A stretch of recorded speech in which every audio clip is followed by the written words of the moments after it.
Hi everyone, welcome to our Facebook Live presentation. My name is Susan Dale and I'm the National Implementation Coordinator for the 4th R, which is located at the Center for School Mental Health at the Faculty of Education at Western University.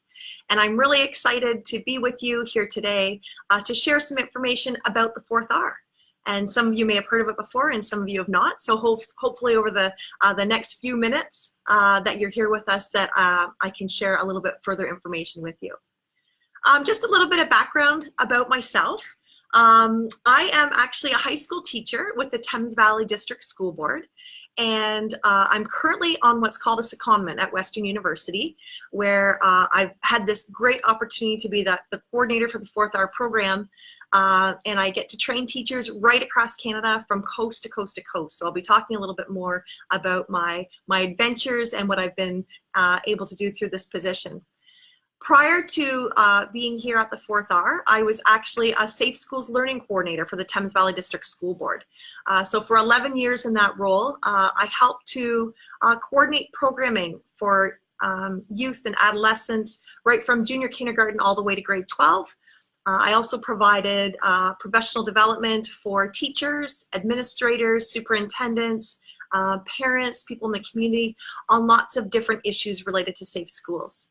With that blend of being a high school teacher, a coordinator for safe schools, and a national implementation coordinator for the 4th R, I'm really excited to share some of those experiences with you today.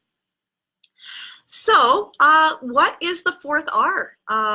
You can see it on the panel behind me, and it actually started back in 2001, and there was a group of educators and researchers who got together, and they felt that teaching kids about healthy relationships in schools was just as important as all of the other things that they were being taught.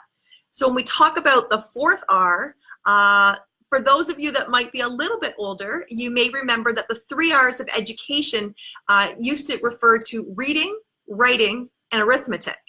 And yes, only one of those 3 words starts with R, but that's what it was traditionally called, was 3 R's of education. So we believe that the 4th R, being relationships, is just as important for youth as they're growing up and through the school system as the other 3 R's. And really, to put it matter-of-factly, if kids don't feel safe, included, and cared for in their learning environments, they are not going to learn to their maximum potential. So it's all about developing those caring relationships, those healthy relationships, whether it be with peers or teachers or other adults, and what can we do to promote that with youth. So the 4th R is actually an evidence-based approach to promoting healthy adolescent relationships and preventing violence. As I mentioned before, it was developed by a consortium of researchers, educators, and psychologists here in London, Ontario, Canada.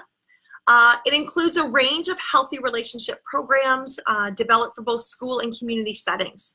So this afternoon, I'm going to be sharing with you about our school-based or curriculum-based 4th R program that targets grades 7, 8, and 9 health. And I'm also going to share with you our Healthy Relationships Plus program, which can be delivered either by educators or community facilitators, both within and outside of the school system. It did start back in 2001 with a school-based program for grade 9 students. And actually how it started was, there were some researchers who thought, healthy relationships should be taught in schools, and how can we make that happen? They connected with an educator who said, well, if you're going to deliver a program in schools, the very best way to make it happen is to tie it to curriculum, because teachers have so much that they need to accomplish in a day, and when you can tie it to something that they already need to teach, then that's a better bet that it's actually going to happen. So before I move on, I do want to just recognize that national team, that group of researchers and educators who back in 2001 got this all started. So I'd like to recognize our national team that's comprised of Dr. David Wolf, Dr. Claire Crooks, who's actually our center director here at the Center for School Mental Health at the Faculty of Education at Western, Dr. Peter Jaffe, who is director with the Center for Research and Education on Violence Against Women and Children, and also Ray Hughes, who has been our National Education Coordinator and also an educator with the Thames Valley District School Board. So their collaborative effort really has brought forth this outstanding program called the Fourth R. And along with that, it's a team of graduate students, it's a team of teachers and educators and people who work in the mental health industry who are all working collaboratively to make sure that we've got the best program that we can. When I say the Fourth R stands for relationships, we really do believe that positive, healthy relationship skills can be taught in much the same way as other skills are taught in schools. So I'll outline for you in a few moments how we actually do that. When we think about healthy relationship skills, I mean, it's no different than teaching other skills at school. You know, we don't teach kids how to read in grade 1 and then say, well, that's it, you're good, we don't need to address that anymore, we've taught you. No. At each year or each grade, depending on their age and stage of development, we give them different reading strategies or different ways that they can go through, you know, understanding or comprehending the text. Just like in grade 2, we teach kids about stranger danger. We don't just stop there and say, okay, you've learned all the safety things you need to know about relationships.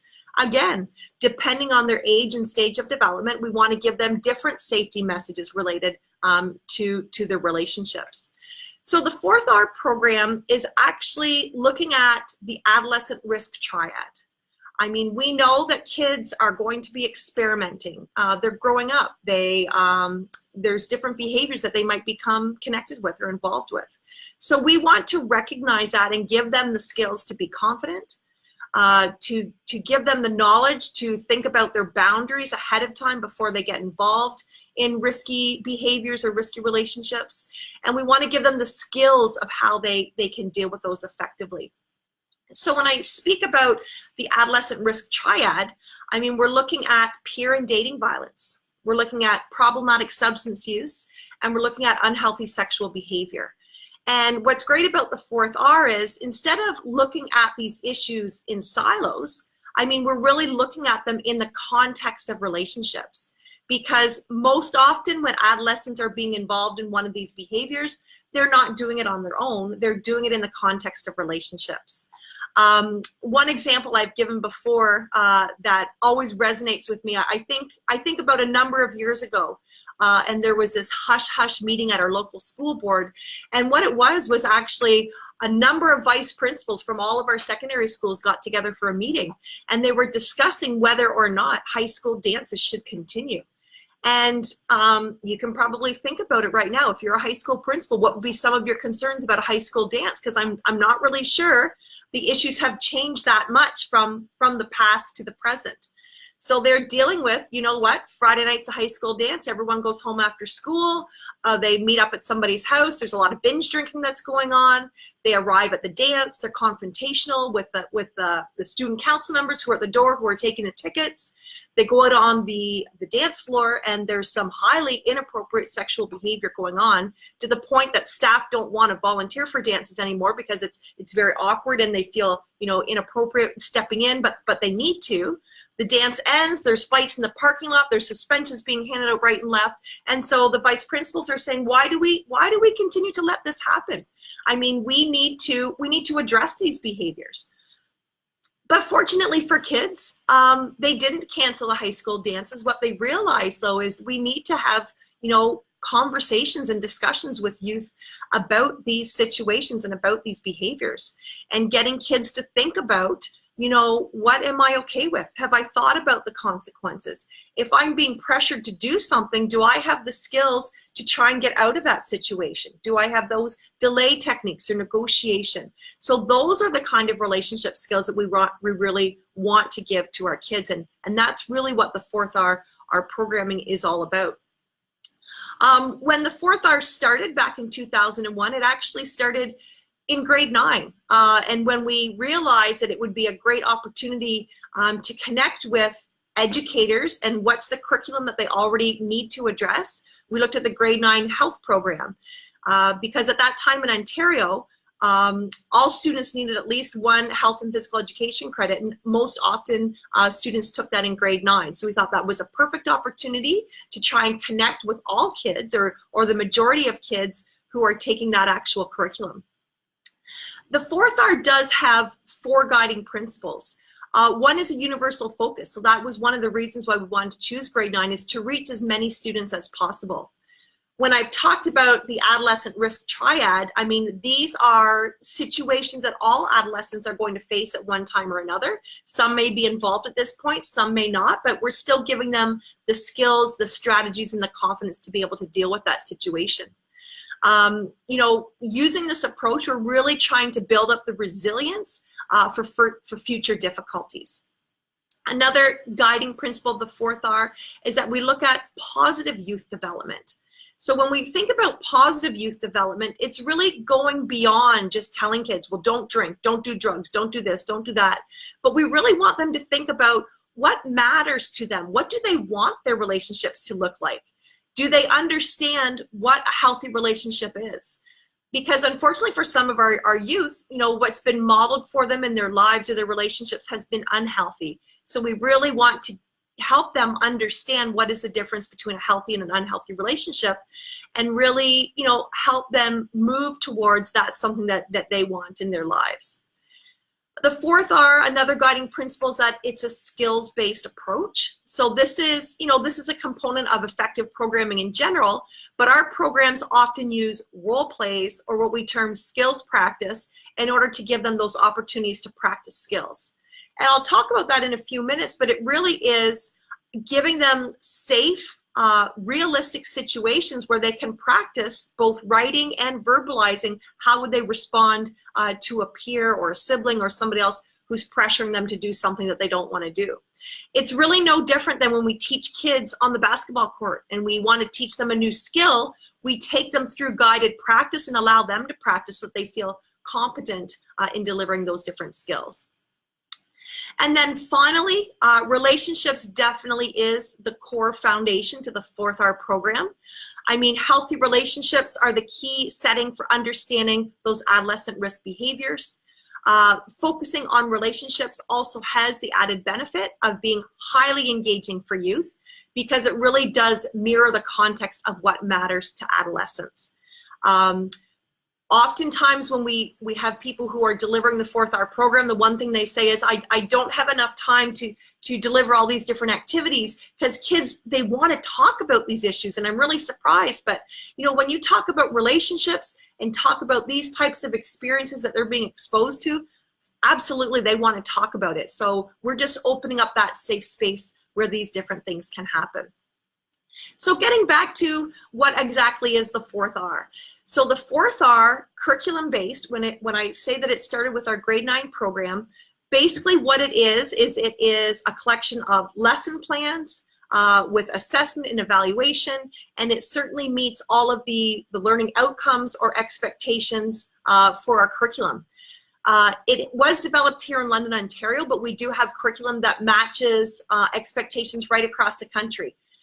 So whether you're in British Columbia and you're a health and physical education teacher, or in Alberta or Northwest Territories or on the East Coast, we've had a talented team that has matched those expectations.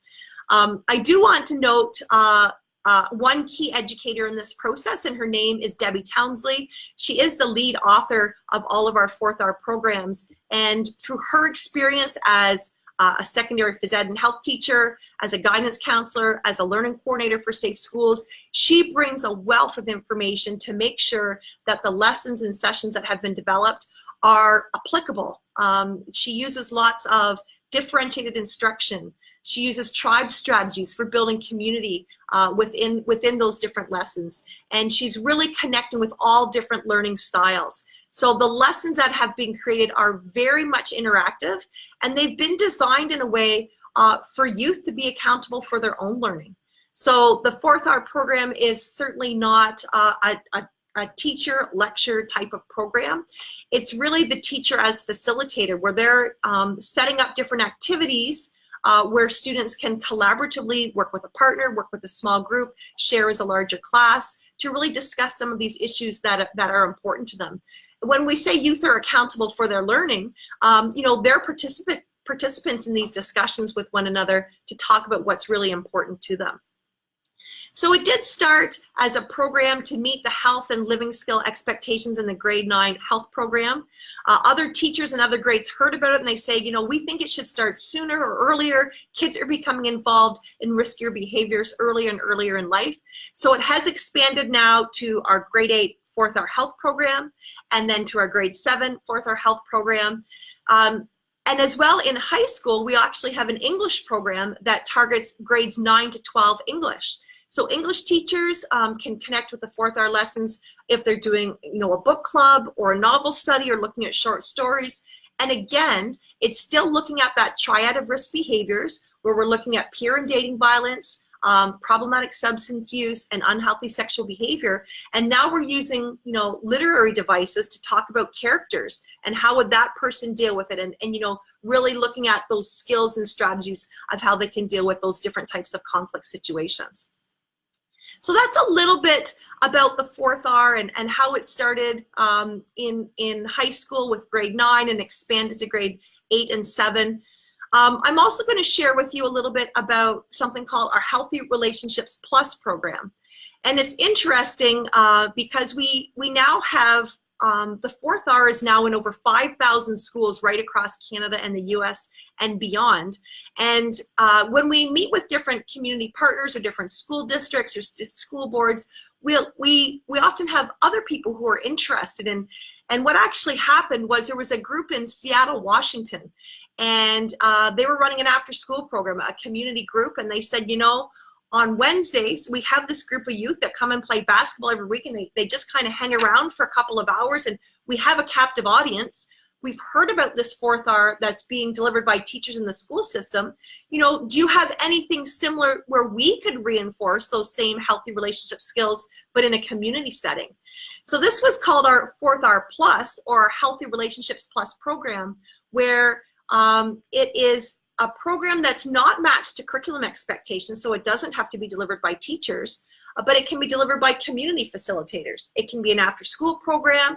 It can be a lunchtime program delivered in the school by community. Sometimes in some provinces it does match certain expectations, and it has actually been delivered. For example, in Alberta and Northwest Territories, it's delivered as part of their grade 10 CALM course.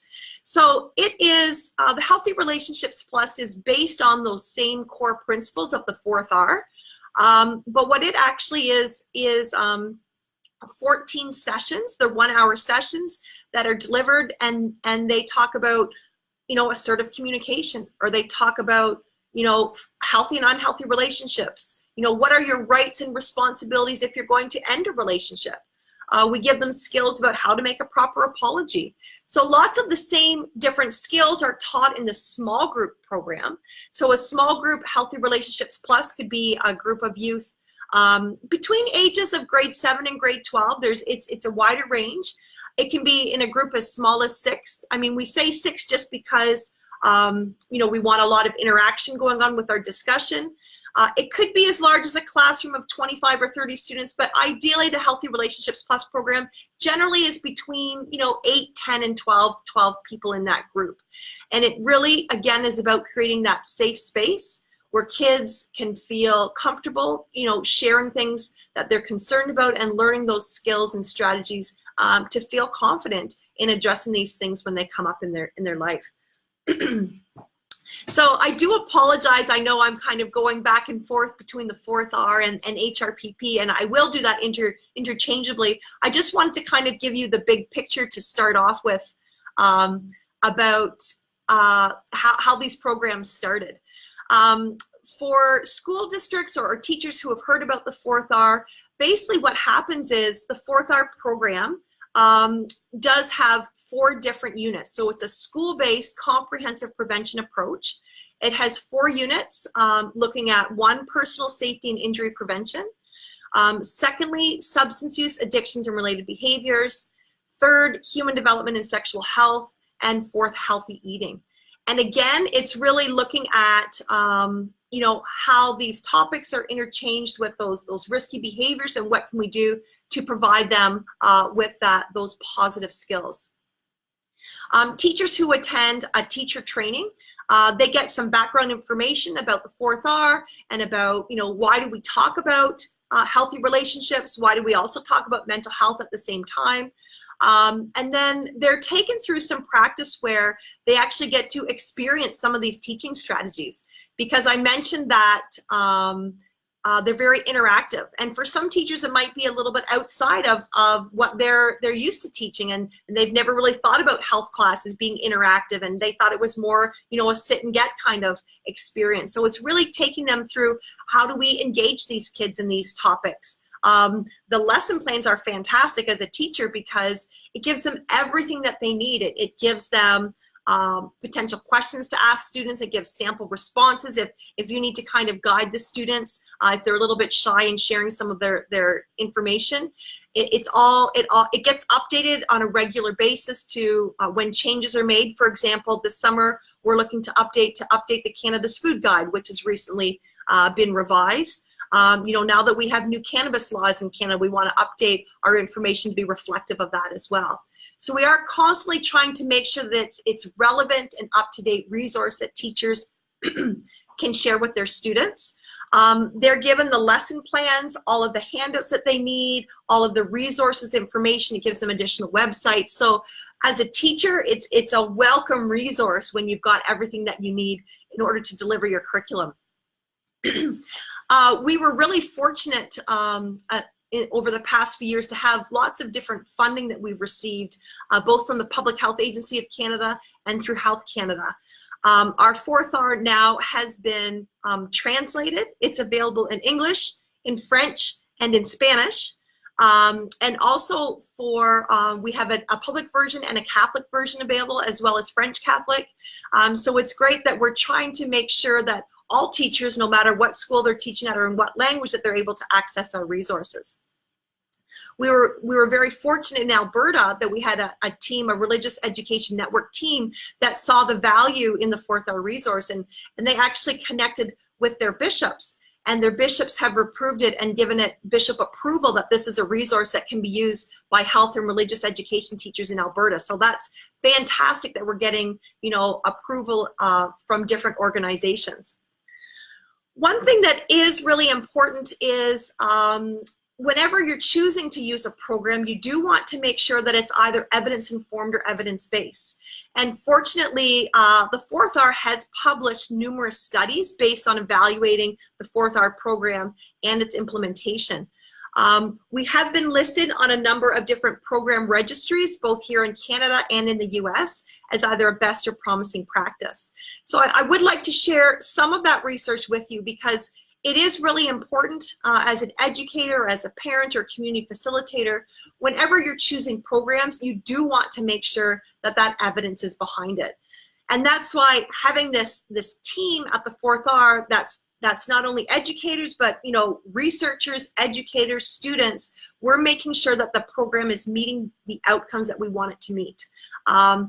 So many programs have good intentions, but if the research isn't behind it to back it up, then they could actually be doing more harm than good. So I'm really happy to say that there has been a lot of research on the fourth R program and its implementation.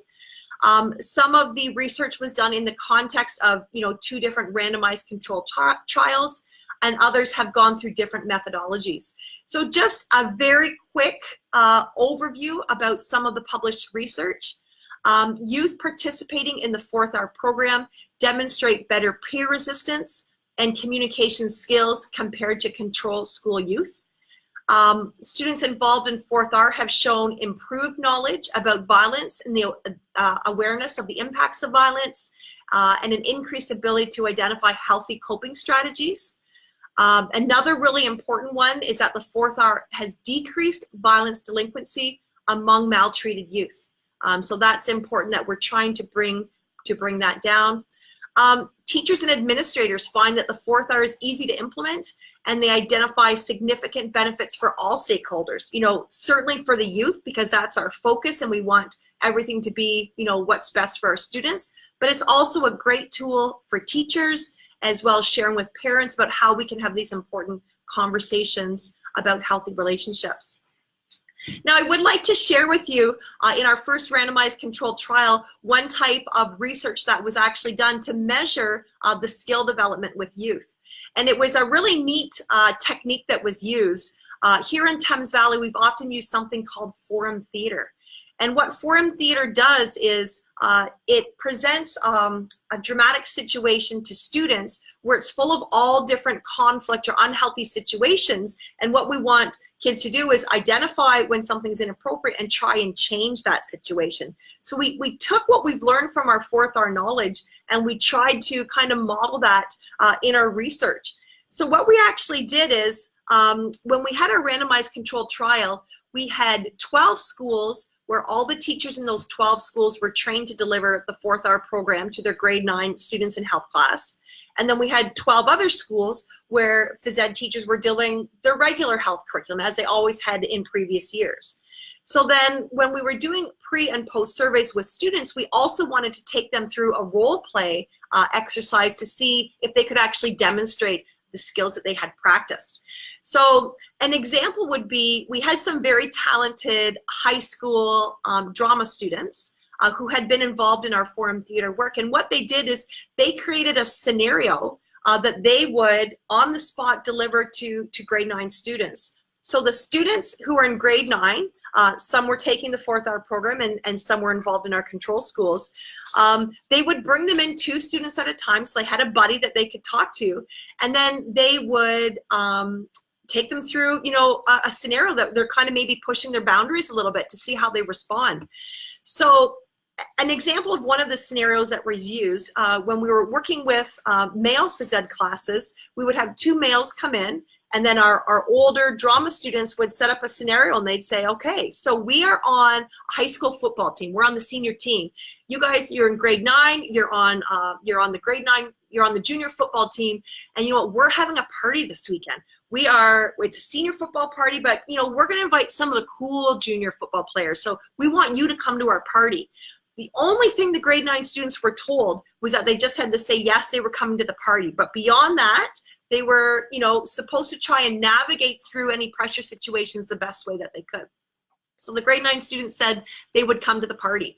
And then they would, you know, apply a little bit more pressure to say, hey, you know, everyone's going to be bringing alcohol, so make sure you bring some alcohol to the party. So like the grade 9's like, well, you know, I'm not of age and I can't really go to the store and buy it, so I'm not going to be able to. And they're like, well, you know, just take some of your dad's vodka, you know, pour it out, fill up with water. He's never going to know. Like, you got to bring something. And they'd be like, oh, well, you know, my dad doesn't drink vodka. And they would try to get out of that situation. And then they would say, well, then bring $5 to practice and we'll make sure we'll put you in the beer fund, right?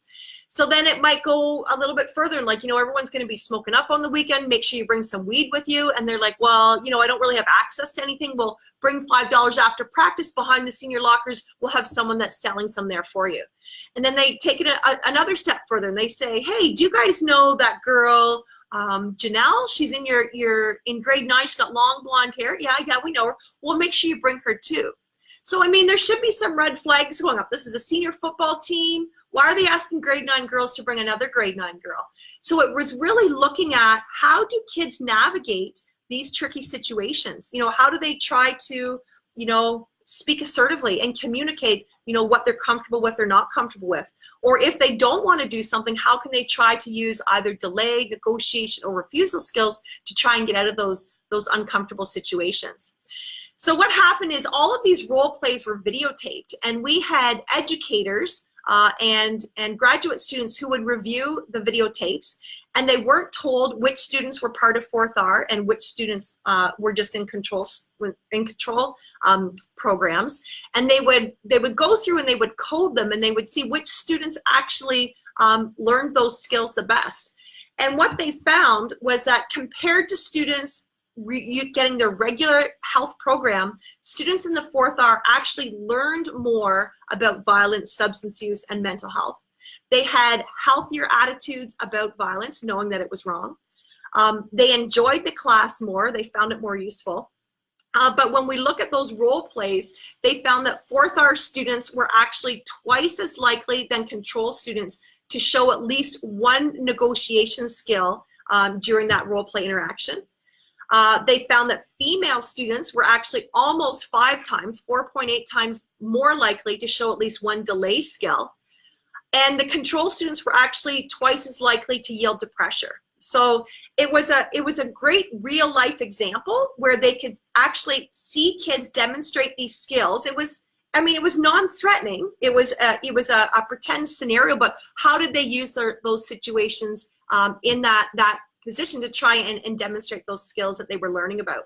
So that was a really exciting thing that we did as part of our research to really show the benefits of the skill acquisition. So over the next few minutes, what I would like to do is talk a little bit about the skills practice that we use. We use the skills practice both in our 4th R curriculum-based program, and we also use it in our small groups Healthy Relationships Plus program. So when I talk about skills practice, some of the skills that we are teaching to kids and allowing them to practice are active listening, reflective listening, communication skills. So we want kids to understand the difference between assertive, passive, and aggressive communication. What we allow them to practice so is just practicing assertive communication. So that's a really important skill for them. I've mentioned before our conflict resolution skills. So we want kids to have skills of delaying, refusing, or negotiating to get out of an uncomfortable situation. We know that, hundreds of millions of dollars have been put into a campaign, the Just Say No to Drugs campaign, and there's actually no research to demonstrate that it has been effective. And it makes sense. I mean, we can tell kids to say no, but there's always going to be a little bit of pressure back. So when they get that second pressure back or resistance, what do they have now? So we really want to fill up our students' toolboxes with all those different tools and strategies of how they can get out of situations that make them uncomfortable. We teach them the skill to apologize.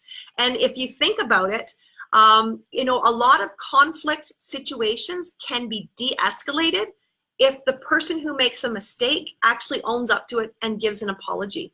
So we give kids, guidelines of how do you make a proper apology.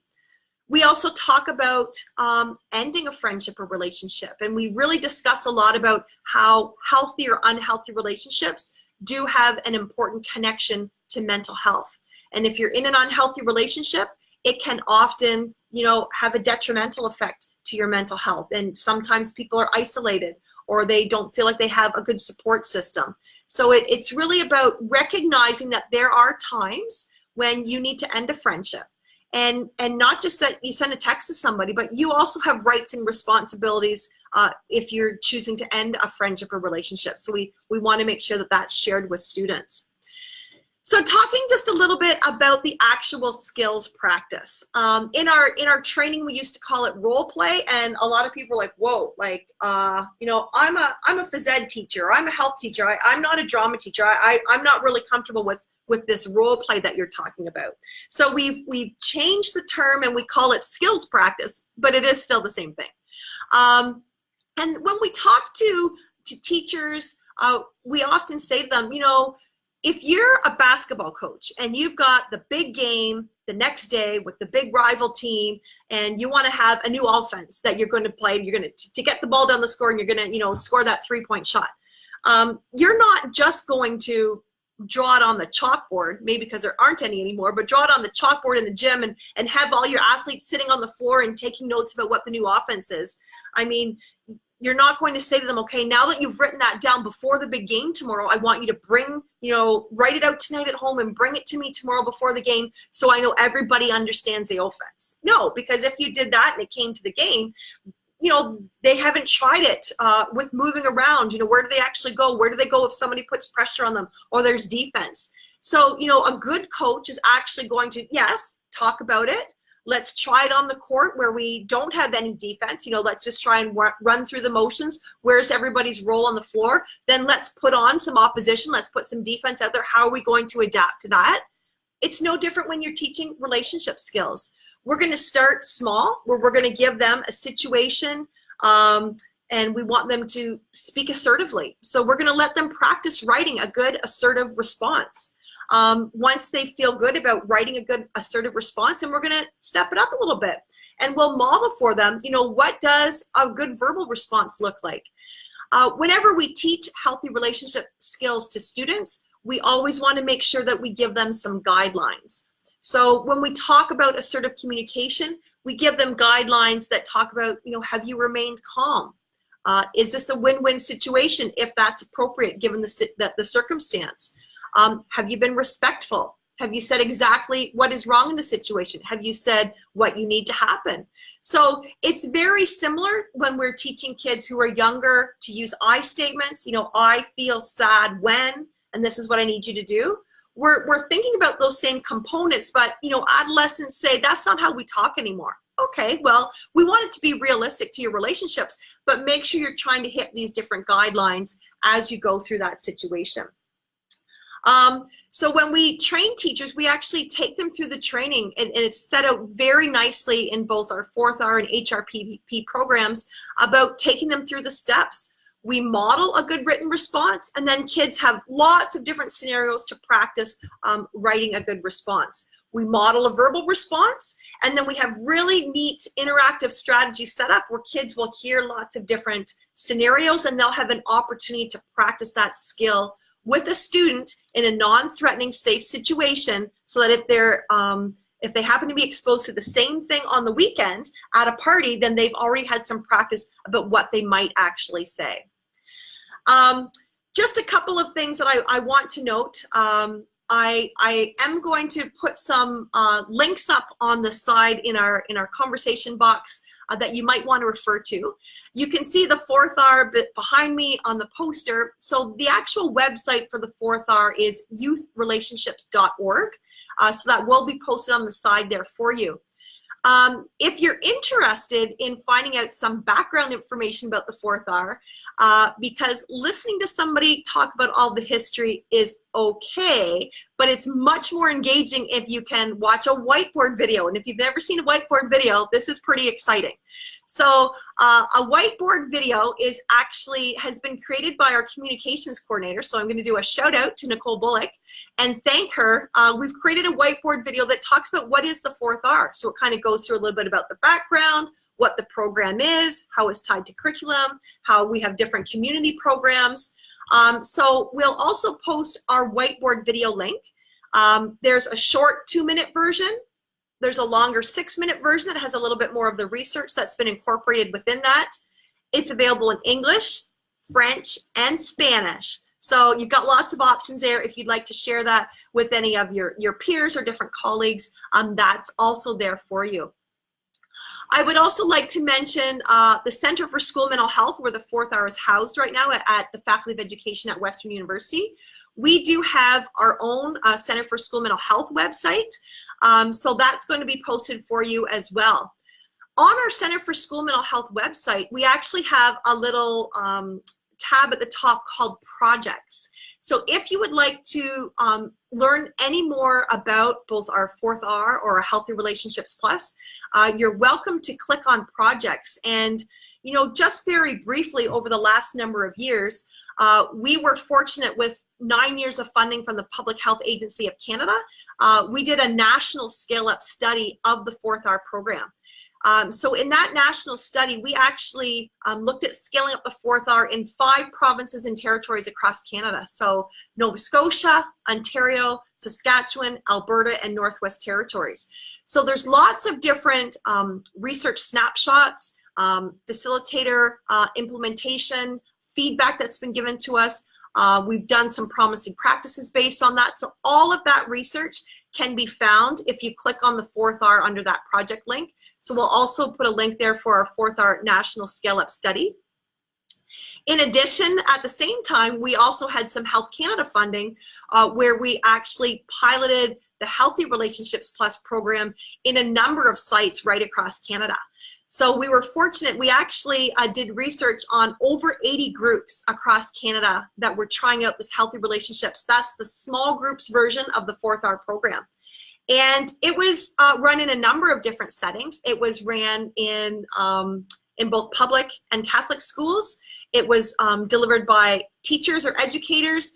It was delivered by public health nurses who were trained to deliver it either within the classroom or at lunchtime or after school programs. It was done in women's shelters for adolescents to help them with those relationship skills. It was actually run as part of a camp program, a Métis settlement in Western Canada. They looked at running it as part of their camp program, and those 14 sessions, they ran 3 hours every morning for the week of their camp, just giving kids those different skills and strategies. So it was really interesting as we ran the program. Some ran it in grade 7-8 classrooms, some ran it in alt-ed sites where it was, looking at 17 and 18-year-olds, and what was the best fit, or who was a good target audience for that. So lots of research has been done. That Healthy Relationships Plus National Implementation Study, we'll also post a link for that if you're interested to find a little bit more about that small groups program and information that has been done for that. Right now, we're actually very fortunate in that we have a Healthy Relationships funding, again, through the Public Health Agency of Canada, and we're really looking at violence prevention and mental health promotion with vulnerable youth. So what has actually happened is when we were doing our study and looking at the Healthy Relationships Plus program across Canada, at that same time, we were actually contacted by the chief psychologist in the province of Manitoba.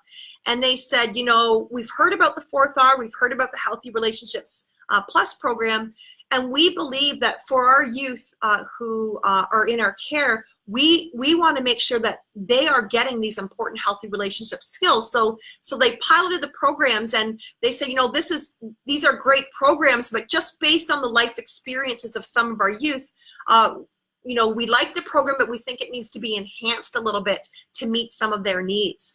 So working in partnership with them in Manitoba, we've actually developed an enhanced version of our Healthy Relationships program to meet the needs of youth in the justice system or youth who are more vulnerable.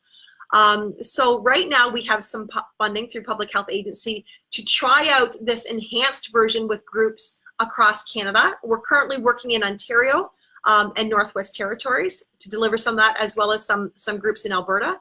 And it's really, in this enhanced version, we've made sure that it has a trauma-informed lens, because we know that so many of our youth, particularly our vulnerable youth, have been exposed to trauma in their lives, and we want to make sure that we are recognizing that and not re-triggering students to the best of our ability.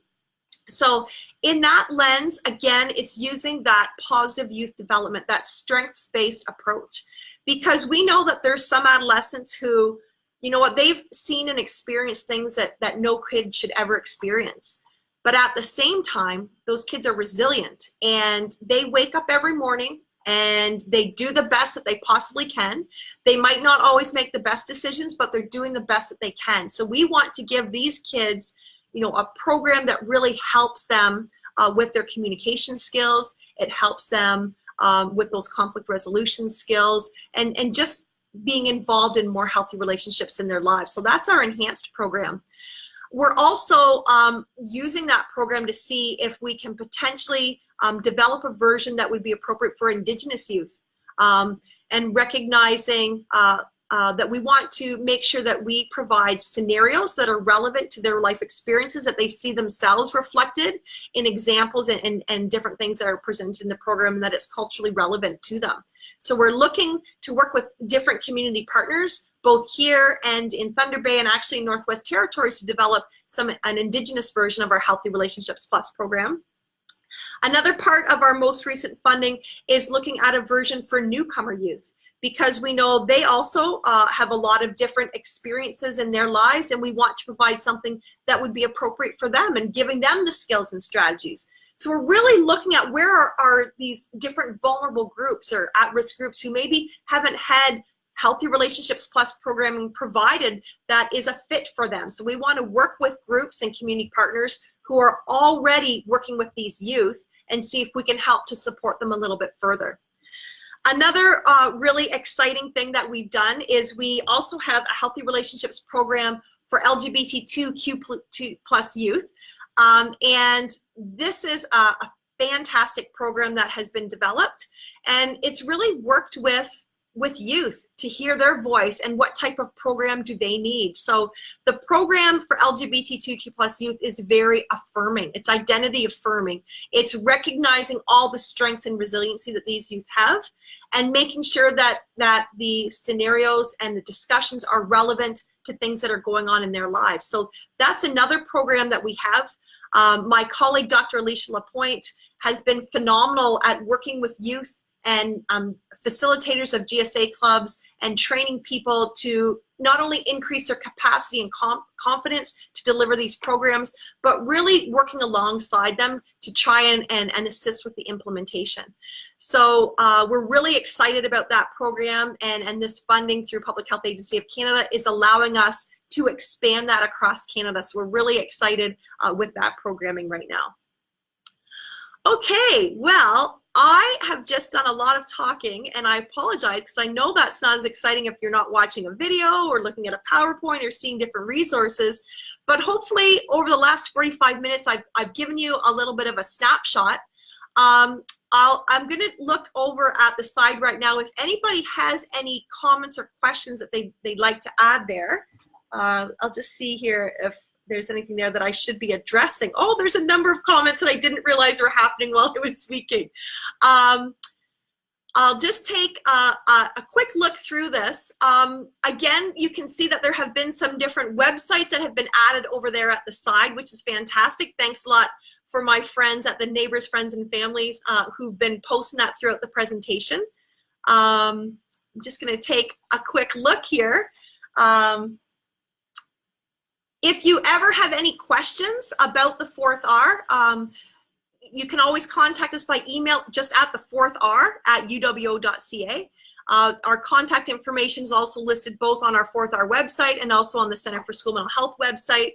We're always looking for opportunities of how we can support school districts, educators, community facilitators, and we also want to be working with youth. One other thing I would like to share with you is our skills for effective relationships. So on our website, we do have a number of different video clips that have been created with youth to really talk about, what are issues that are relevant in our lives right now that maybe we struggle with and we're not really sure, how to navigate these tricky situations. So you will see on our website, it's at youthrelationships.org, and you can click on a tab called Skills for Effective Relationships. And these are video clips that we encourage our teachers or facilitators to use when they're teaching skills to students.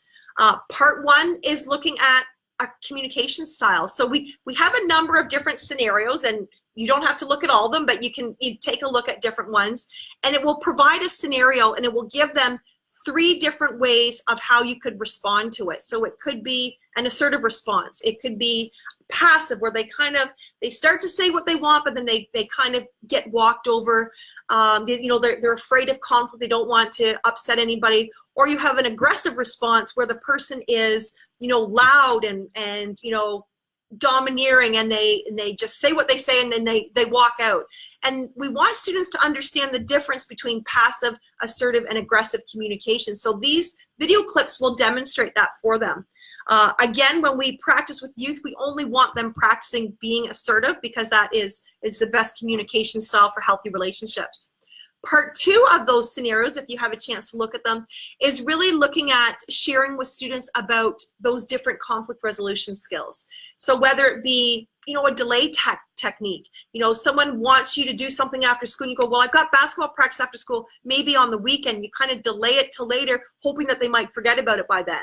Or giving them those negotiation skills. I'm not comfortable doing that, but how about if we did this instead? Or all different ways to refuse it. So you can go on there on our website. The different scenarios are described for you, and then you can see different ways that they can respond in those situations. And what's great for youth is they can see there's not just one way to respond. There's lots of different ways that I can navigate to get out of these uncomfortable situations. So those are the skills that we really want to give to our students. So I'm just going to take a little look. It's nice to see some familiar names on the side there. I'm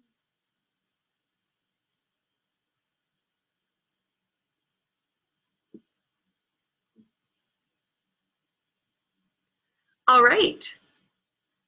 I do see a question there. Thanks a lot, Sarah. It says, is this accessible to those who have chosen to homeschool or other groups to educate youth? That's a great question. We do offer face-to-face training for any groups that are interested, whether they're community groups or facilitators, but also on our website, our youthrelationships.org, we also have online training modules that are available as well. And those are free to anybody who would like to access them. Generally for each different program, whether it's grade 7, grade 8, or grade 9, 4th R, or our Healthy Relationships Plus program, we have 3 training modules for each program. So those modules, part 1 is really looking at background information, you know, the history of the 4th R, why it's important to talk about healthy relationships, talking about, you know, that positive youth development, strength-based framework, so giving that background information. The second module in each of our trainings really takes them through the teaching strategies. So what are these interactive ways that we get kids being accountable for their learning about these different types of situations? In a face-to-face training, we would be doing that on the spot. We get people up and moving, and it's very much an interactive training. Hard to do in an online module, but what we actually do is we have videotaped all of our different teaching strategies. So we might say, you know, I'm going to show you what it looks like if you do a fold the line activity with your students or with your youth, and then they'll actually see that videotape as part of the online module. So sometimes it's easier to see it in action rather than just reading about it in the manual or hearing about it on a screen. So we actually have a number of different videos where we look at those healthy relationship teaching strategies. The third part of each of our training modules is actually taking them through that skills practice, aka role play. We talk about the importance of role play, the background information about why this is an important part of the training, and then we take them through those different steps about giving models, letting them practice writing responses, and letting them practice verbalizing responses. So again, in our face-to-face training, it would be very much interactive.